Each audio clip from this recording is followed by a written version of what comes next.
जाऊयात ठाण्यात सत्ता आल्यानंतर शिवसेनेकडून आभार मानणारे बॅनर्स लावण्यात आलेले आहेत। उपमुख्यमंत्री एकनाथ शिंदे यांच्याकडून मुंबई ठाण्यामध्ये बॅनरबाजी करण्यात आलेली आहे आणि या सगळ्या मतदारांचे आभार मानण्यात आलेत। या संदर्भात आमच्या प्रतिनिधींनी अधिक माहिती घेतली आहे, ती बघूया।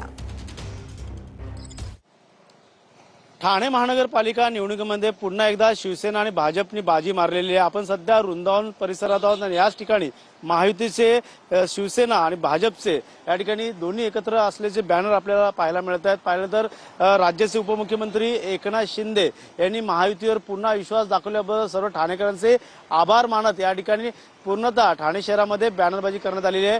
पाहिलं तर याच बॅनरवरती शिवसेनेचे बाळासाहेब ठाकरे असतील, पंतप्रधान नरेंद्र मोदी, तसेच अमित शहा, मुख्यमंत्री देवेंद्र फडणवीस, तसेच दिवंगत नेते आनंद दिघे यांचे फोटो आपल्याला पाहायला मिळत आहेत। पक्षाला पुन्हा पसंती दिल्यामुळे घवघवीत यश जे आहे ते या ठिकाणी शिवसेना आणि भाजप पक्षाला मिळाले आहे। त्यामुळे येणाऱ्या काळात आता पाहायला गेलं तर युती धर्मापैकी आता कोणाचा महापौर बसणार याकडे सर्वांचं लक्ष